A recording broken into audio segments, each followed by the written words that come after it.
श्री गुरु ओम परम ब्रह्म वासुदेवाय नमः। परम ब्रह्म निराकार नमः। ओम नारायण नमस्कृतं नरश्चैव नरोत्तमं देवी सरस्वती व्यासं ततो जयमुदीरयते।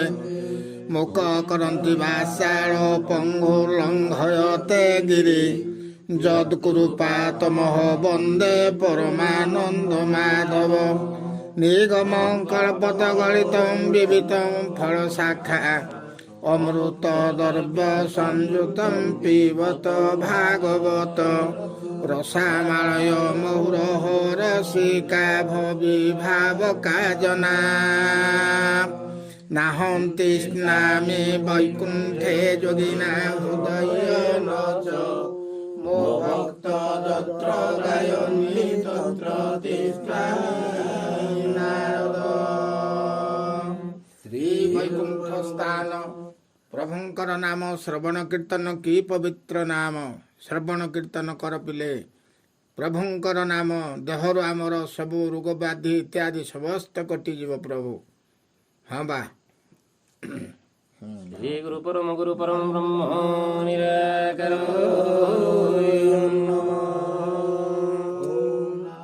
भगवते वासुदेवाय ओम धर्म वृषभाय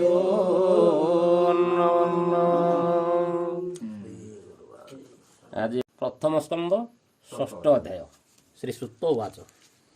श्री गुरु परम ब्रह्म वासुदेवाय नमः। शौनक आदि मुनि मध्य सुत कहते जे आनंदे शुण सकल मुनि जोने से व्यास नारद वचने हेमंते नारदर बाणी सत्यवतीर पुत्र शुणी नारद जन्म कर्म जेते कृषकु भजिले जे मन्ते ये सर्व कथा जानिबारे पुणी पूछिले आउ थोरे। श्री गुरु परम ब्रह्म नारद को पचारुछन्ति ये तमरो पूर्व जन्म कर्म जेते जहाँ हला काल किंतु तुमर संहार नाई करिछि से विषय पूर्व जन्म विषय जेते नारद को पचारु जेते ता आमे श्रवण कीर्तन करिबा आनंद मनरे प्रभु। श्री गुरु परम ब्रह्म निराकार व्यासवाच गले सन्यासे जेउ दिन तुम्बंकु करे मंत्र दान संतोषे देई कृष दीक्षा गोमिले जेणे तांको इच्छा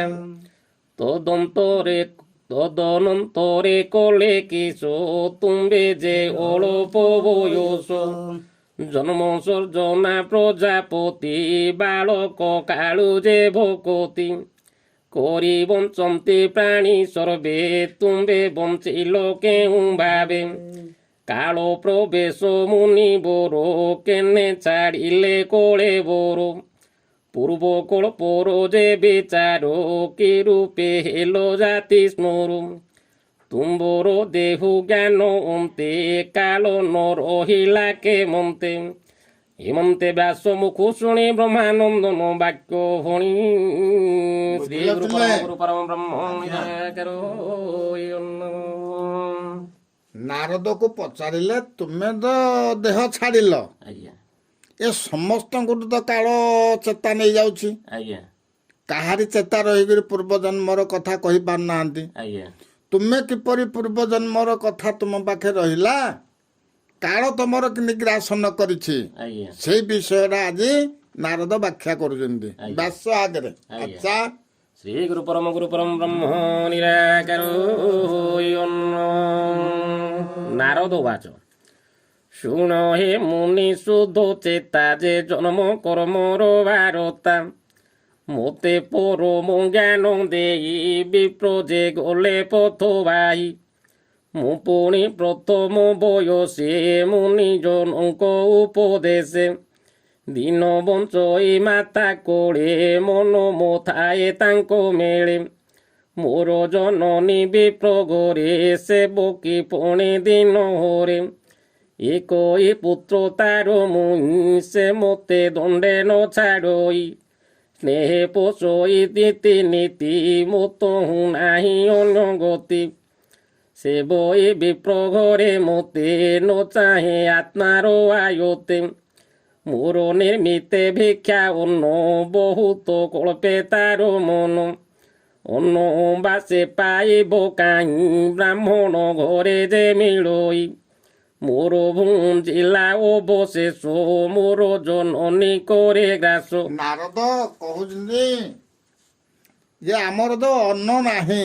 ଆଜ୍ଞା ମୋ ମା ଯୋଉ ଅନ୍ନ ଗଣ୍ଡିକ ଆଣନ୍ତି ଆଜ୍ଞା ସେ ଦାସୀପଣରେ ଥିଲେ ଆଜ୍ଞା ସେଇ ଅନ୍ନ ଗଣ୍ଡିକ ମୋତେ ଭୋଜନ ଦିଅନ୍ତି। ଆଜ୍ଞା ମୁଁ ଯାହା ଭୋଜନ କରେ ଆଜ୍ଞା ମୁଁ ଯାହା ଛାଡ଼ିଯିବି ମୋ ମା ସେଟାକୁ ଭୋଜନ କରନ୍ତି। ଆଜ୍ଞା। ଅନ୍ୟ ଭୋଜନ ନାହିଁ।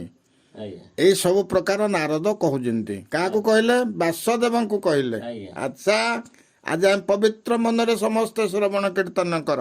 ଆଜ୍ଞା। ଆଚ୍ଛା ଆଚ୍ଛା ସଂସାର ଈଶ୍ୱର ଆୟତେ କାଷ୍ଟ ପିତୁଳି ଜେନେ ହୋତେ ମୁଞ୍ଜେ ବ୍ରାହ୍ମଣ ଗରେ ଥାଇ ଦିଗ୍ଦେଶ କାଳ ନ ଜାଣଇ ବାଳକ ପଞ୍ଚମ ବରଷ ବଞ୍ଚଇ ଜନନୀର ପାଶ ମୋର ଜନନୀ ଏକ ଦିନେ ବ୍ରାହ୍ମଣ ଘରେ ଗୋଦହନେ ଯାଅନ୍ତେ ପଥେ ଘରୁ ଆସି ସର୍ପେ ମିଳିଲା ଆଗେ ଆସି ବିଧାତା ବଳେ ସେ ଦଂଶିଲା ତକ୍ଷଣେ ଜନନୀ ମୋମଲା ମୁଞ୍ଜେ ମାତାକୁ ଅଗ୍ନି ଦେଇ ଭାଳଇ ଚତୁର୍ଦିଗ ଚାହିଁ ତାର ମରଣ ମୋ କଲ୍ୟାଣ ମଣିଲି କଲେ ଭଗବାନ। ଏ ନାରଦ ଆଜ୍ଞା ହଇରାଣ ହଉଥିଲେ ତାଙ୍କ ମା ଅଛି ବୋଲି। ଆଜ୍ଞା ସେ ତ ମା ପୁଅ 2 ଜଣ। ଆଜ୍ଞା ମା ଯେତେବେଳେ ମରିଗଲା ନାରଦକୁ ଭଲ ସୁବିଧା ହେଲା ଆଉ ଆଜ୍ଞା ସେ ଗୃହ ଛାଡ଼ି ଏଇ ଯୋଉ ବ୍ରାହ୍ମଣର ଯୋଉ ସେବା କରିଥିଲେ ଆଜ୍ଞା ଏ ବ୍ରାହ୍ମଣକୁ ଖୋଜିବା ପାଇଁ ବୋଲି ସେ ବାହାରିଲେ। ଆଜ୍ଞା ଆଚ୍ଛା କି ପବିତ୍ର କାମ କି ପବିତ୍ର କାମ ବୁଝିଲ ବୀର। ଆଚ୍ଛା ଆଚ୍ଛା ଆଚ୍ଛା ବିପ୍ରଙ୍କ ତହିଁ ମୋର ମନ ବାଳି ହୁଏ ଛନ ଛନ ତାଙ୍କୁ ଭେଟିବାର ଅର୍ଥେ ଗଲି ଉତ୍ତର ଦିଗ ପଥେ ଅନେକ ଦୂର ଗ୍ରାମେ ଗ୍ରାମେ ବିପ୍ରଙ୍କୁ ଖୋଜି ପଥ ଶ୍ରମେ ଖେଟ ଖେଟା ବାଟେ ବନେ ଦୁର୍ଗମ ପର୍ବତ କାନନେ ହସ୍ତି ସେ ବିତ ବନ ଆଦି ଯେ ପୂର୍ଣ୍ଣ ଚନ୍ଦ୍ର ପୂର୍ଣ୍ଣ ନଦୀ ପବିତ୍ର କଳାଶୟ ତୀର୍ଥେ ଦେବ ସେବନ୍ତୀ ଯାହା ନୀତି ଉତ୍ତମ ସରୋବର ବନେ ହଂସ ସାରସ ସୁକ ସ୍ୱର୍ଣ୍ଣେ ପୁଣି ଗମିଲି ଘର ଦେଶେ ପୂରିତ ନଳ କାଣ କୋଷେ বিষম লতা গুল্ম সারো দিশ ই ঘোর অন্ধকার সর্প ভলুক সিংহ চাহি বনে গোমই একা মুই এমন্তে ভ্রমু ঘোর পথে শ্রমে পিপাসা বুভুক্ষিতে এমন্তে যাই পাদে পাদে শ্রমে পশিলি নদী হ্রদে। ବୁଝିଲ ଆଜ୍ଞା ଏଇ ଯେତେ ଶ୍ରମ ଥିଲା ନାରଦର ସିଏ ଆଉ କୌଣସି ଆଉ ତାଙ୍କ ଶ୍ରମ କଟିଲା ନାହିଁ। ଆଜ୍ଞା ଏ ଯୋଉ ନଦୀ ହ୍ରଦରେ ପଶିଲେ ସ୍ନାନ କରିବା ପାଇଁକି ପଶିଲେ ଆଜ୍ଞା ନଦୀ ହ୍ରଦରେ ସ୍ନାନରେ ପଶି ସେ ତାଙ୍କର ଜଳ ପାନ କଲେ। ପ୍ରତ୍ୟେକ ବିଷୟ ତାର ଯାହା ହୃଦୟରେ ଥିଲା ଦୁଃଖ କଷ୍ଟ କଷଣ ଏସବୁ କଟିଗଲା। ଆଜ୍ଞା ପ୍ରଭୁଙ୍କ ହ୍ରଦ ଆଜ୍ଞା ଜଳପାନ କଲେ। ଆଜ୍ଞା ଆଚ୍ଛା ସେଠୁ କ'ଣ ହେଇଛି? ଏମନ୍ତେ ଯାଇ ପାଦେ ପାଦେ ଶ୍ରମେ ପଶିଲି ନଦୀର ଦେ ଶୀତଳ ଜଳେ ସ୍ନାନ ପାନ କରନ୍ତେ ଗଲା ମୋର ଶ୍ରମ ସେ ନଦୀ ତୀରେ ପ୍ରାଣ ପୋଷି ଅସୁସ୍ଥ ତରୁ ମୂଳେ ବସି ବିପ୍ରଜନଙ୍କର ବଚନେ ଆତ୍ମାର ଆତ୍ମା ଅବଧାନେ। କୋଉଠି ପହଞ୍ଚିଲେ? ଆଜ୍ଞା। ଅଶ୍ୱସ୍ଥ ତରୁମୂଳକୁ ପହଞ୍ଚିଲେ, ଆଜ୍ଞା ଯୋଉଟାକୁ ପିପଳ ବୃକ୍ଷ ବି କହନ୍ତି। ଆଜ୍ଞା ଅଶ୍ୱସ୍ଥ ତରୁମୂଳ ହେଲା ବିଷ୍ଣୁ ବୃକ୍ଷ। ଆଜ୍ଞା ସେ ବିଷ୍ଣୁ ବୃକ୍ଷ ତଳରେ ବସିଲେ। ଆଚ୍ଛା କୃଷ୍ଣର ପାଦ ପଦ୍ମ ଯୋଗେ ଧ୍ୟାନ ମୁଁ କରି ଦୃଢ଼ ଭାବେ উৎকণ্ঠে গদগদ বচন অশ্রুদকে নেত্রপূর্ণ অত্যন্ত প্রেম ভোর দেহ উদ্গম হেলা তনুর আনন্দ সাগরে বুড়িলি উভয় লোক ন জানিলি তক্ষণে পরম আনন্দে হরিবি জয় মোর হৃদে হৃদে কি দেবা পটান্তর মনোবচনে অগোচর দেখি উঠিলে ততক্ষণে বিকল চিত্ত কর শোণে পুনি রহিলি দৃঢ় চিতে সে রূপ দেখিবা নিমন্তে সে হরি হরিলে মো মন ঘোর ধারে দিব জ্ঞান বাহুড়ে চাইলে ভিতরে দিশে আকাশ অভ্যন্তরে ভিতরে বারে ন পাই আকুড়ে কম্পই মো দেহি এমন্তে অন্তরিক্ষ বাণী করুণ যুগরে মুই শুଣି ବୁଝିଲ କଣ କହିଲେ ଏମନ୍ତେ ଅନ୍ତରିକ୍ଷ ବାଣୀ ଅନ୍ତରିକ୍ଷ କହିଲେ ନିଜ ହୃଦୟରେ ଯୋଉ ଅନ୍ତରିକ୍ଷ ଅଛି ସେ ଅନ୍ତରିକ୍ଷ ବାଣୀ ଯେତେବେଳେ ଶୁଣିଲେ ସେଠି କଣ କଲେ ଏମନ୍ତେ ଅନ୍ତରିକ୍ଷ ବାଣୀ କର୍ଣ୍ଣ ଯୁଗଳେ ମୁଇ ଶୁଣି କର୍ଣ୍ଣ ଯୁଗଳେ ସେ ଶୁଣିଲେ ଏ କର୍ଣ୍ଣ ଯୁଗଳେ ଯେତେବେଳେ ଶୁଣିଲେ ଆକାଶ ଚାହିଁଲେ ବୃକ୍ଷମୂଳ ଚାହିଁଲେ ବାହାରେ ଚାହିଁଲେ ଭିତରେ ଚାହିଁଲେ କୌଣସି ଆଉ ଶୁଭିଲା ନାହିଁ ଆରେ ଅନ୍ତରିକ୍ଷ ନିଜ ଅନ୍ତରୁ ବାଣୀ ପ୍ରକାଶ କରୁଛି ଆଚ୍ଛା ମନ ମନ ବଚନ ଗୋଚର ସ୍ୱଭାବେ ଗଭୀର ସୁସ୍ୱରୁ ପ୍ରସନ୍ନ ହୋଇଲା ମୋ ମନ ଶୁଣିଲେ ଆକାଶ ବଚନ ଏ ଜନ୍ମେ ତୁ ଦେଖିବୁ କାହିଁ ମୋର ଆଦେ ଅନ୍ତ ନାହିଁ যে যোগী জনঙ্কর চিত্ত কর্ম বাসনার জড়িত যাবত শোভা শুভ কর্মে চিত্ত আকৃষ্ট মতে ভ্রমে ভেট সে পাইবে কে মন্তে কর্ম আবরে নানা মতে ବୁଝିଲ ଆମେ ଯେତେ ସାହିତ୍ୟ କରୁଛୁ ବା ପୁରାଣ ପଢୁଛନ୍ତି ଆମର କର୍ମ ସବୁ କାଟି ନେଇଯାଉଛି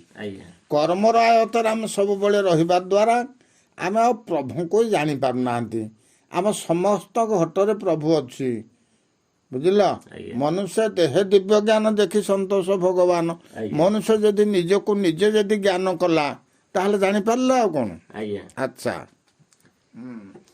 ମୋର ସେବକ ସେବା କାଳେ ତୁ ଯେ ବଞ୍ଚିଲୁ ସାଧୁ ମିଳେ ତେଣୁ ଦେଖିଲୁ ମୋତେ ବେଳେ ପ୍ରକାଶ ହୃଦୟ କୋମଳେ ମୁଁ ତୋର ଚିତେ ନିତେ ଥାଇ ତୋ ଦେହେ ଅମଙ୍ଗଳ ନାହିଁ ତୁ ଯେ ସାଧୁଙ୍କ ସେବା କରି ଏବେ ତୋରିବୁ ଭବ ବାରି କିଏ କହିଲା ପ୍ରଭୁ କହୁଛନ୍ତି ଅନ୍ତରିକ୍ଷ ବାଣୀ ଯେ ତୁମେ ଯଦି ସାଧୁ ସେବା କରିବ ତୁମର କିଛି ଅମଙ୍ଗଳ ନାହିଁ ତୁମେ ଯେ ସାଧୁ ସେବାରେ ରହିବ କୌଣସି ଗ୍ରହ ଯୋଗ ନାହିଁ ତୁମେ ଯଦି ସବୁଦିନେ ଲୋକଙ୍କ ମଧ୍ୟରେ ଯଦି ବ୍ରହ୍ମ ପ୍ରକାଶ କରିବ ଜ୍ଞାନ ପ୍ରକାଶ କରିବ ତାହେଲେ ତୁମେ ବହୁ ଚେତାଜନ ନାରଦକୁ କହିଲେ ଆଚ୍ଛା ଦୃଢ଼ ଭକତେ ମୋର ପାଦେ ନିତେ ପ୍ରକାଶ ପ୍ରମାଦେ ଅନ୍ତେ ପଶିବ ମୋ ଭୁବନି ଏ ଦେହ ଛାଡ଼ି ମୋର ଧ୍ୟାନେ ମୋର ବିଷୟ ତୋର ଗତି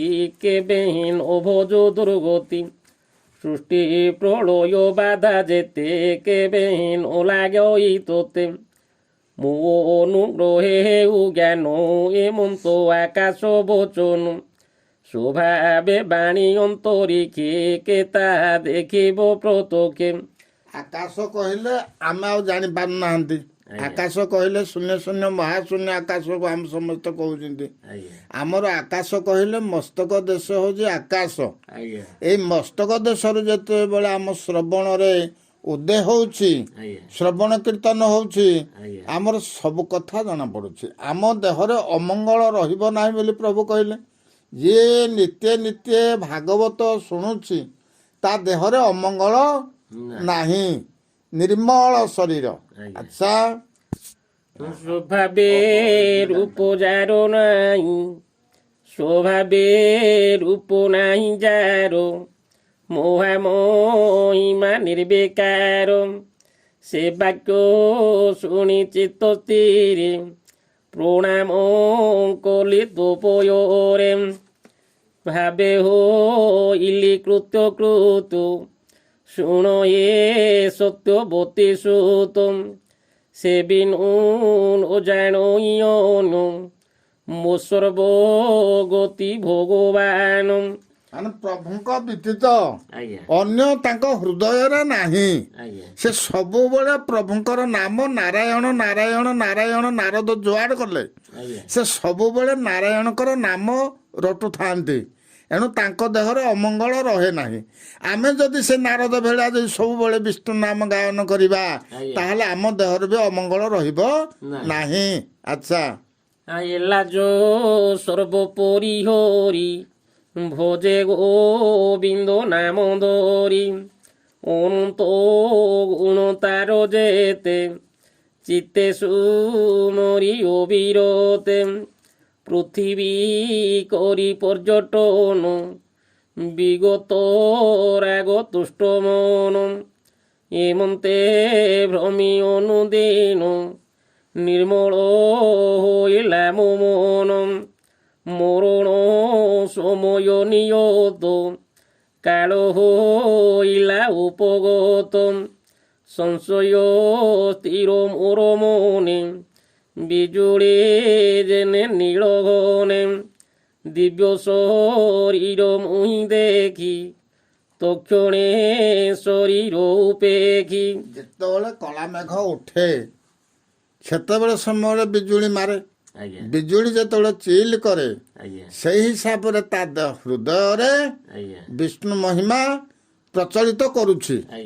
ଆଚ୍ଛା, ଆନନ୍ଦେ କୃଷ୍ଣ ଅନୁଗ୍ରହେ, ଶୂନ୍ୟ ଗୋମିଲି ଦିବ୍ୟ ଦେହେ।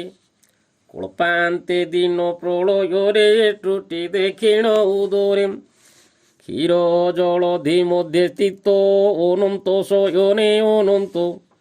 ପଶିଲି ତାର ଅଭ୍ୟନ୍ତରେ, ନିଲୋପ ନିର୍ମଳ ଶରୀରେ। ତହୁଁ ସହସ୍ର ଯୁଗ ଗଲା, ଶୟନୁ ଅନନ୍ତ ଉଠିଲା। ତକ୍ଷଣେ ବ୍ରହ୍ମ ରୂପ ଧରି, ଭୂମି ଭିଆଇ ସୃଷ୍ଟି କରି। ମରିଚି ଆଦି ସପ୍ତ ପୁତ୍ର, ବ୍ରହ୍ମା ମନରୁ ହୁଏ ଜାତ। ମୁହିଁ ହୋଇଲେ ତାଙ୍କ ମିଳେ, ସମ୍ଭୂତ ବିଗତର କୋଳେ। ନିଶ୍ଚଳ ଚିତ୍ତେ ଦୃଢ଼ ବ୍ରତେ, ଏତେ ଲୋକେ ଭ୍ରମେ ନିତେ। କୃଷର ଭାବେ ଭ୍ରମେ ନିତେ, ମୋହର ଅଭ୍ୟାଗତ ରୀତେ। ବୁଝିଲ? ଆଜ୍ଞା, ମରିଚି ତୁଲେ ସପ୍ତ ଋଷି ଇଏ ବ୍ରହ୍ମାଙ୍କ ମୁଖରୁ ଜାତ ହେଲେ। ତାଙ୍କ ସହିତ ନାରଦ ବୀଣା ଧରି ନାଚ କଲେ। ଆଉ ବିଷ୍ଣୁ ନାମ କୃଷ୍ଣ ନାମ ସବୁବେଳେ ଗାୟନ କରେ। ଗାୟନ କରିବା ଦ୍ୱାରା ସେ ସବୁବେଳେ ତାଙ୍କ ମନ ଅସ୍ଥିର। କା ପାଇଁ? ବିଷ୍ଣୁ ପାଇଁ। ଆଚ୍ଛା, କୃଷର ଭାବେ ଭ୍ରମେ ନୀତି, ମୋହର ବ୍ୟାଗତ ରୀତି। କୃଷକ୍ତି ଭାବ ହୋଳେ, ମୁହିଁ moi ଅନ୍ତରାଳେ।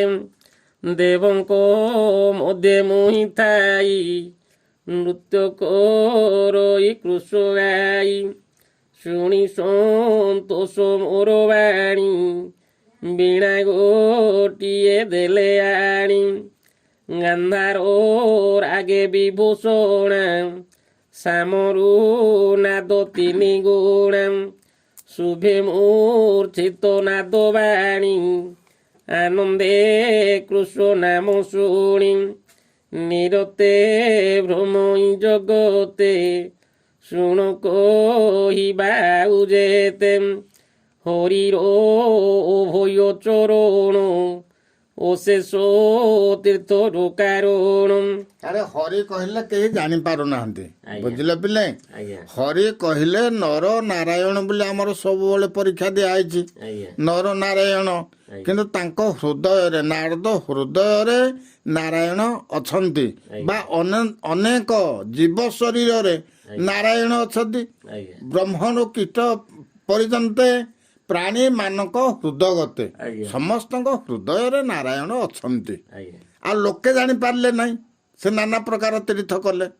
ବୁଝିଲା ପିଲେ? ଆଚ୍ଛା।